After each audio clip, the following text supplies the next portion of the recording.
So last weekend, Friday, I travelled to Germany to sit in complete silence for about an hour and a half with a very profound teacher, and we didn't exchange any words. No one did at all. It's completely silent, but I feel very transformed having gone to this, and I'm going to explain a bit about what I did and what it entailed, and if it's something that appeals to you, perhaps you can have a look at this as well. But on Friday, I travelled over to Germany to visit a lady known as Mother Meera, who is considered by many to be a divine avatar. But an avatar is basically a direct incarnation of the divine in human form. And the purpose of an avatar is to help other human beings to ascend to higher levels of consciousness, all human beings, in all life forms, in fact, to ascend to higher levels of consciousness. Now, you might listen to this and think, well, aren't we all embodiments of the divine? We are. The difference is that we're raveled up in and consumed by and identified with the human being, the small self, the ego, the identity. All of us, we're all attached to the identity. Even if on some level or even a deep level we understand that we're the divine in a human form, we're not identified with that. We're identified with the personality, the human. We might remember for a few minutes or a few moments, or we might have experiences in meditation which enable us to experience more deeply our oneness with the divine. But primarily, we're identified with and experiencing life as a human being. An avatar is very different in that an avatar at all times is identified with the divine, identifies with the divine, and is at all times aware of and has at its disposal divine consciousness. It's always at divine consciousness, an avatar. So an avatar is not an alien. An avatar is a human being, but it is the form is really an illusion. They are quite literally the divine. The human form is just so that we can interact with them. So Mother Meera is considered an avatar, and as I've expressed before, I've been under the guidance of an avatar in the UK, which they have chosen to remain unidentified, unknown publicly. So many people will say, "Who's your teacher?" I can't tell you. I would love to be able to tell you, trust me, but I can't express who they are because they don't want to be known. It's not their wish at this time to be known. But I've been under their guidance for 25 years or so, so it's not something that's just new. Many people say, "Are you sure you're not being conned?" Well, I've never paid a penny to this person. They've only ever given me freely knowledge and wisdom, and I've seen my life transform over these years, and I've got quite literally hundreds of stories of miracles and what we would consider to be miracles and amazing stories and things like that. I won't go into that, but anyway, I travelled to Germany and flew into Frankfurt from the UK, and then I hired a car and drove from Frankfurt over to a town or an area called Limburg. And just outside of Limburg, there's a village called Boldenstein, which is where Mother Meera is based.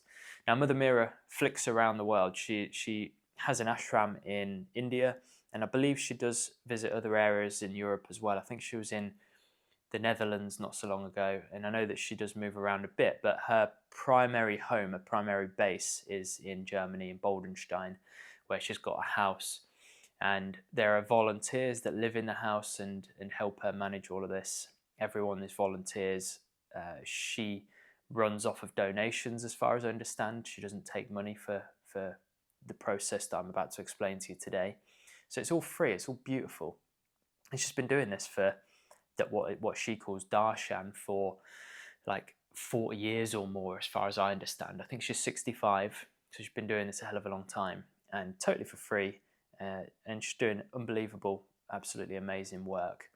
So travelled over to her. And by the way, I have been to see Mother Meera about 4 or 5 times before, but just never in Germany.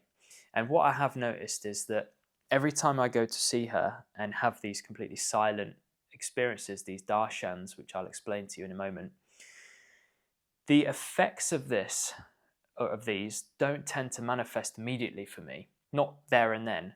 I will have a very, very deep experience normally when I'm there, but I don't feel the effects immediately of the process that she does, which I will explain. In fact, I'll explain that first and it will make more sense about that part of it. So when you go to see Mother Meera, there are chairs either side. There's like rows of chairs, and I counted roughly as to how many people were there, and it's about 200 in this meditation hall. So you sit on a chair, everything is in silence, and her way of teaching is purely in silence. And as she puts it, that she says that we're all very busy and we all want teachings and lectures and lessons, and she gives us silence because that's what we really need. She says that in order for the mind to flourish, it needs to go beyond what it knows. And so her way, her teaching, is purely in silence. That's just her choice. Many other teachers will teach in different ways, and that's their choice as well. I suppose different people will be drawn to different ways of teaching or different teachers, and the effects of which will probably be different as well. This is just her personal way. So you sit down, and Mother Meera will eventually walk in after, however long, depends when you sit down, but generally like 10 minutes or so. Mother Meera will appear, everyone stands up. Mother Meera walks down the center and sits on a very humble stage. It's not very grand or anything, it's just a little platform. She sits there on a chair, all in silence. And then she'll sit down and she does daily YouTube meditations that are all silent blessings. So she does that on camera and we meditate with her. And then at some point that ends, and the helpers, of which there are many, will call people up line by line to queue down the center and then work their way up basically to where Mother Meera is sitting. And you will kneel down in front of Mother Meera. And if you want to, you can place your hands on her feet. You don't need to. There's no requirement to do that. But a lot of her devotees will, and I did. Place your hands on her feet. She has got socks on, if anyone was wondering. And a sari kind of covers her feet, so it's not as strange as you may think. And you kneel down with your head close to her lap so that she can do what is known as pranam. So she places her fingers on your forehead and around your temple area. And within a few seconds, she's doing all this work. So as she places her hands on your forehead, as she puts it, there are two extremely thin lines which we're not aware of physically that run up from the feet and towards the top of the head. I believe they meet in the middle and then finish towards the top of the head. She says that these lines represent each soul, the soul's development. So the spiritual development of the soul will account for how far up these lines have worked their way. And as they work their way up, they have the potential to become knotted or become, knotted is how she puts it. She says that when she does pranam, she's actually untying the knots that happen along that line. Now, this is very hard for us human beings to kind of comprehend and understand as to exactly what she's doing, but this is how she puts it. And I presume that these lines represent, or when they become knotted, it's related to traumas, mental blocks, challenges that we've faced, maybe emotions that are dominating us, things of that nature. This is just my understanding, but I would imagine it's related to those types of things. And the line becomes knotted, and when she does pranam, she's untying these knots for us very gently. And I'm told by my teacher, only an avatar can do that work. So she does that. That probably lasts about 5 seconds or so, 5 to 10 seconds maximum. Then when she takes her hands off of your head, you look up into her eyes, and this is where she does what is known as darshan. The whole process generally darshan is an umbrella term for the whole process, but in reality they're split up into pranam, which is that process with the fingers on the forehead, and then darshan after, which means to look a deity in the eye, look an incarnation of God in the eye. So you look up into her eyes, and she immediately is aware of exactly who you are on a very soul level, and she puts Paramatman light into every corner of your being, every aspect, every sheath. She fills you with light.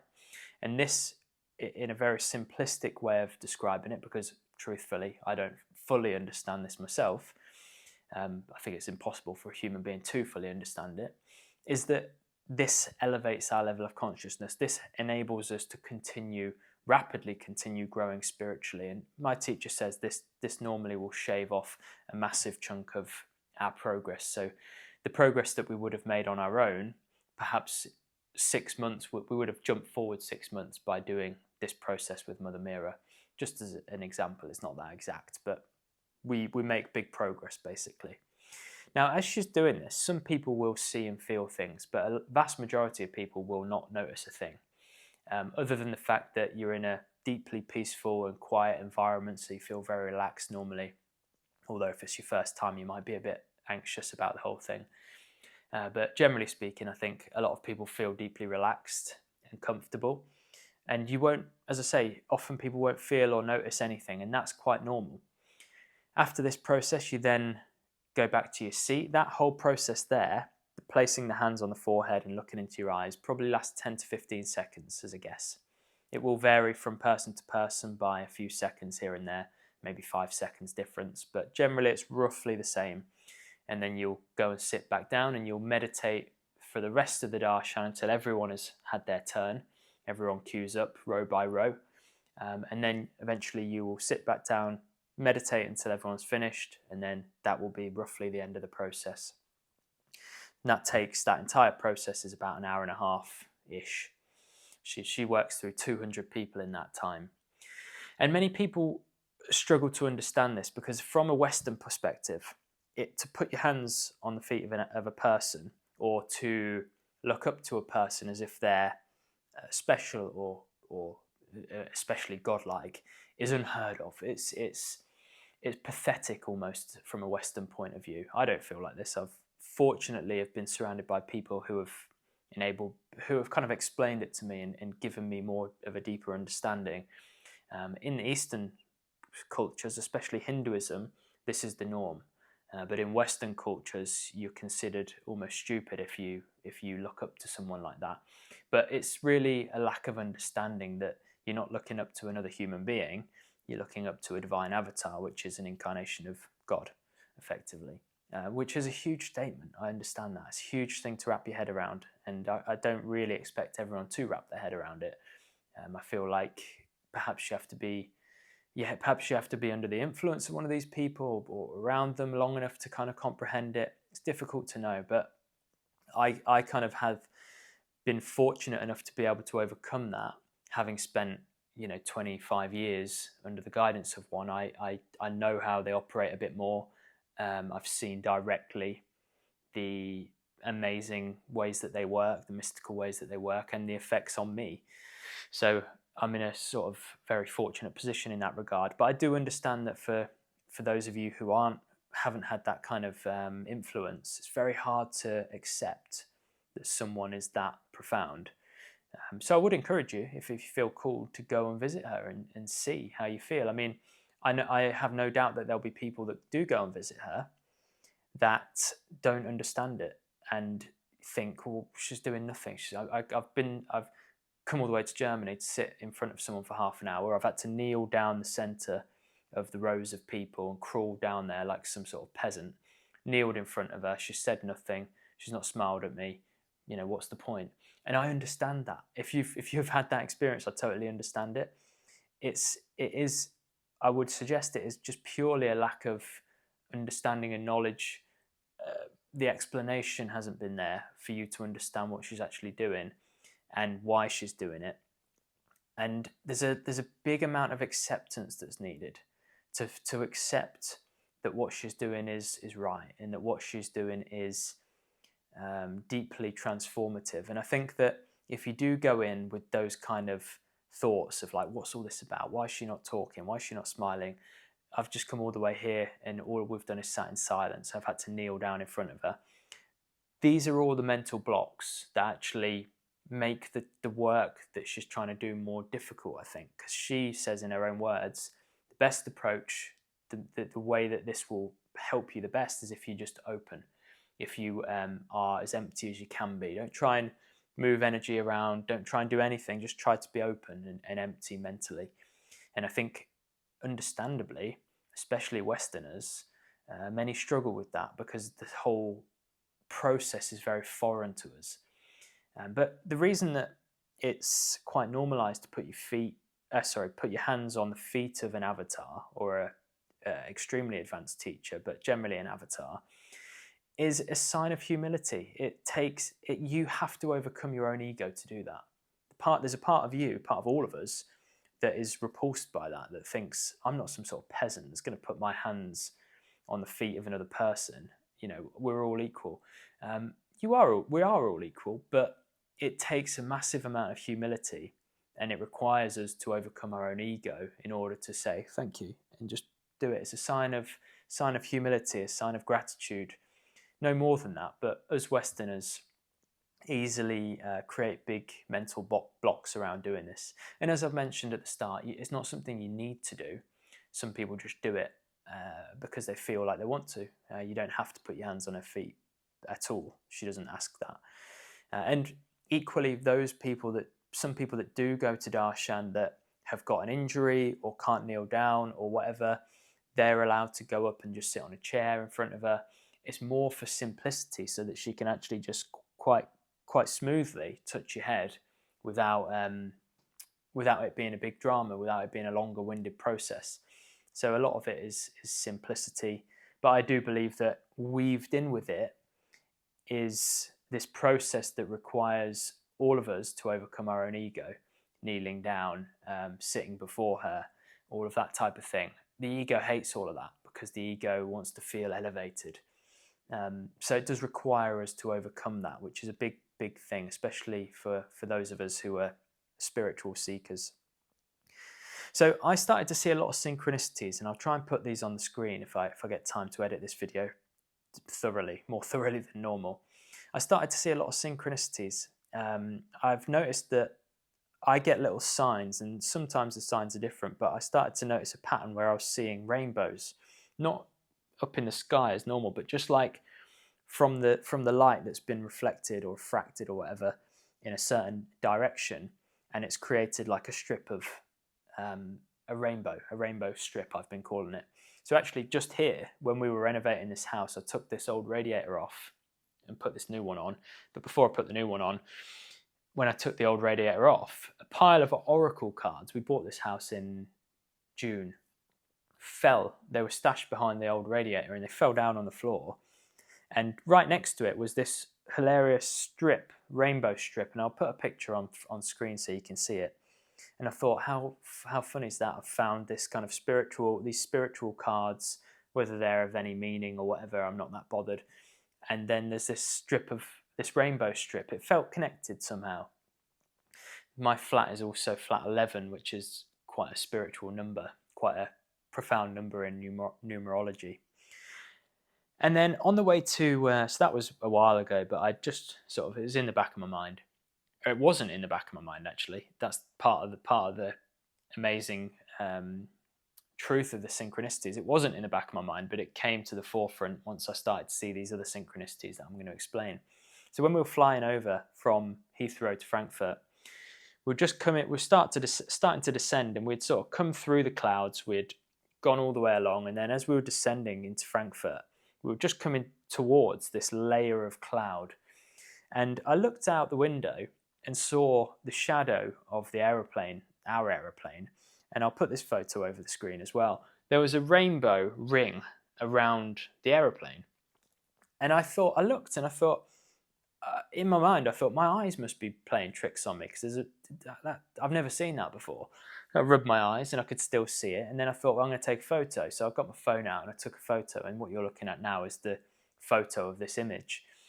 And to me, it felt like a connection. It felt like Mother Meera was sort of welcoming me, or saying, I'm with you, looking forward to seeing you, in a way. It's like a gentle sort of reminder, prompt, I'm with you, I'm there, what you're doing is good, that type of thing. And I thought, amazing, and then I sort of left it, didn't really think much of it.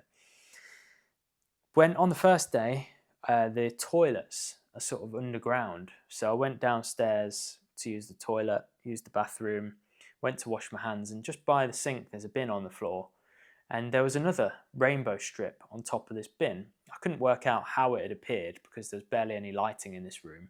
There were lights, but there was no sunlight, and it was dark outside. Doesn't mean it's impossible, but it was just unusual. And I saw this strip of a rainbow strip again on this bin, which I'll put on screen for you. So to me, it was another little sign. This was right before the darshan was about to start. Had a beautiful darshan on the first day. second day, so that was the Saturday, and then on the Sunday, I went again, and two of my amazing students from my online school also joined me this time. They also joined on the Saturday. We went to the darshan on Sunday, so it was two back-to-back meditations. And on the Sunday, when we went through the process, which was amazing, I saw an aura, about 6 inches of white, goldeny coloured aura all around Mother Meera, which was a first for me. And I have been to see her 5 times, I think, over the last sort of 10 or 15 years. So this gorgeous aura all the way around her. So that was really really nice, really a nice touch. Had an amazing darshan again, a beautiful meditation, very deep. And that was it then. After that, I was returning home. And as I mentioned earlier, you don't always feel the effects of the darshan immediately. I would say I did this time. I did feel the effects immediately, but I have been in previous years and not necessarily noticed much. This time I did feel lighter. Is probably the best way I could describe it. I felt purer, I felt lighter, I felt clearer. I didn't feel heavy or, blocked or whatever before. I felt perfectly good before. I felt in a very good place actually, but I feel now even in a better place. I feel like I've cleared out something. I feel like I've purified myself more. I've transformed inwardly. And it's subtle, but I'm noticing it, and I can feel it in different ways. And two of my students who I mentioned also joined, both on the Saturday and one on the Sunday, and that was an amazing experience for me to get to see two of my students from my school having darshan. That was really special. And both of them have said similar things, that they feel more connected to the divine, or they feel lighter in themselves. They've definitely noticed a change after having visited Mother Meera. So that was the experience, and I know I've sort of skimmed over a lot of it because I don't want to bore you with some of the just mundane details, but it was an amazing experience, and I would highly recommend, if you feel called to go and see her, to go and visit her. It's totally free. She does come to the UK sometimes, but you do have to obviously sort of fork out the expense of flying to Germany, staying in a hotel or a guest house or whatever. So there is expense involved, but to see her herself is free and very valuable. Obviously, to see the divine in human form is money can't, you can't put a price on that. And then when I got home on the Monday, I literally was about to go to bed. I had a glass of water on the side, and I just happened to just look over the top of the water as I was about to pick it up, and directly down, the way that my lampshade had reflected the light, it looked exactly like an eye. And I'll put a picture of this over the screen. It was like an eye was looking at me. And again, it was just like a final little gesture of like, I'm with you, I'm watching you, you're doing well, that type of thing. I felt comforted by it. I felt like I've got someone that's sort of watching over me, and it felt like a nice way to close the weekend. It was beautiful. And there'll be many people that will listen to this and hear me talking about the synchronicities and say, oh, it's confirmation bias, or it's just chance, or it's just this, it's just that. It may well be the case, but for me, it felt more. It felt like a sign. It felt like a gentle encouragement, and almost like a hand on your shoulder, like I'm with you, you're on the right track, that type of thing. So it felt nice to me. But I wanted to share this experience with you. I wanted to share my time with Mother Meera with you. Just making sure I had my mic on. Then I thought, God, I've actually filmed this whole video without my mic. Fortunately, it's there. I wanted to share it with you. I would encourage you to see her if you feel called, and if not, then that's also absolutely fine. I'll keep putting out videos that are totally sort of, I suppose, relevant to some of the things she shares, but in my own way. And maybe that appeals to some of you a bit more, so that's cool as well. If you want to learn more about meditation, if you want to have closer guidance and be part of an amazing community of truly earnest spiritual seekers that are actually putting in the work and want to learn and want to grow, I'll put a link to my online school down in the description. You're welcome to join us, but failing that, I'll see you on the next video. Thanks a lot.